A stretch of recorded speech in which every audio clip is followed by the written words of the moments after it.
कार्यालय को उड़ाने की दी थी धमकी। चंद घंटों में ही पुलिस ने धमकीबाज की गर्दन दबोची। आरएसएस कार्यालयों से राज मोहम्मद की ये नफरत कैसी? आखिर आरएसएस वालों ने किसी का बिगाड़ा क्या है?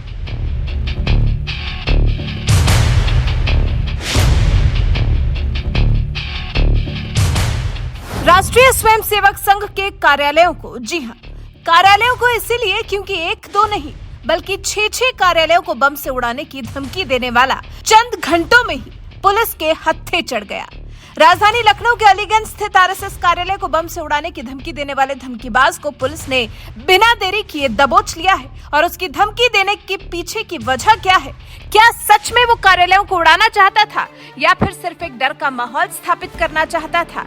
ये उसी के दिमाग की उपज थी या ये सब उसे किसी ने करने के लिए कहा था? इन्हीं सवालों का जवाब तलाशने के लिए पुलिस उससे पूछताछ कर रही है।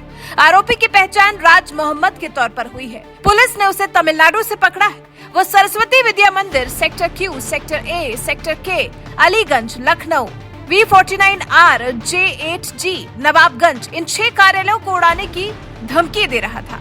चेतावनी दी थी कि 8 बजे बमबारी की जाएगी, रोक सको तो रोक लो। यूपी एटीएस ने धमकीबाज से जुड़ी जानकारी साझा करते हुए कहा कि केस को आईपीसी की धारा 507, आईटी एक्ट की धारा 66 के तहत दर्ज किया गया था। जब एटीएस ने नंबर की जांच की तो तभी आरोपित पकड़ा गया। अभियुक्त की लोकेशन तमिलनाडु ट्रेस की गई, जिसके बाद वहां की आंतरिक सुरक्षा शाखा के अधिकारियों से संपर्क करके अभियुक्त को हिरासत में ले लिया गया है। दरअसल आरएसएस से जुड़े नीलकंठ तिवारी ने पुलिस को इस बारे में शिकायत दी थी। उन्होंने बताया था कि व्हाट्सएप पर संघ के कार्यालयों को बम से उड़ाने की धमकी मिली है, जिसमें लखनऊ, गोंडा के नवाबगंज और कर्नाटक में 4 जगहों पर स्थित संघ के 4 कार्यालयों का जिक्र है। नीलकंठ तिवारी के मुताबिक किसी विदेशी नंबर से व्हाट्सएप मैसेज किया गया, जिसमें हिंदी, अंग्रेजी और कन्नड़ भाषा में धमकी दी गई है।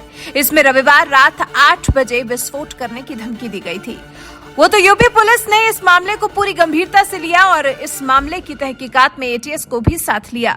यूपी पुलिस और एटीएस की संयुक्त टीम ने साइबर सेल की मदद से अभियुक्त की लोकेशन तमिलनाडु के पुडुकोट्टाई ट्रेस की। फिर तमिलनाडु पुलिस के अफसरों से संपर्क कर अभियुक्त को गिरफ्तार कर लिया गया है। इसके बाद यूपी एटीएस की टीम तमिलनाडु पहुंची और अभियुक्त से पूछताछ की जा रही है। पूछताछ करके ही साफ हो पाएगा कि आखिर आरएसएस कार्यालयों को निशाना बनाने की बात क्यों आई। आखिर कौन है जो आरएसएस से करता है इतनी नफरत कि कार्यालयों को ही उड़ा देना चाहता है, वो भी एक नहीं बल्कि एक साथ 6। अब पुलिस पकड़े गए आरोपी से पूछताछ के बाद ही बता पाएगी कि आखिर ये किसकी साजिश थी और कौन आरएसएस के खिलाफ कोई बड़ी वारदात को अंजाम देने की प्लानिंग कर रहा था। वैसे आप यूपी पुलिस और एटीएस की इस तेजी पर क्या कुछ कहना चाहेंगे? कमेंट कर हमें अपनी राय जरूर बताएं।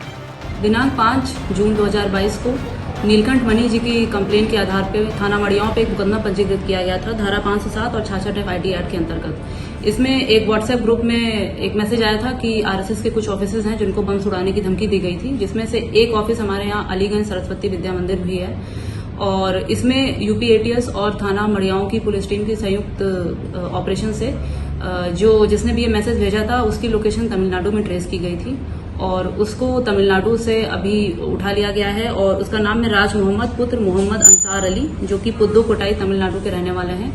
और तमिलनाडु पुलिस की सहायता से कोऑर्डिनेट करके उनको यहाँ पे लाया जा रहा है। अग्रिम विधिक कार्रवाई की जा रही है।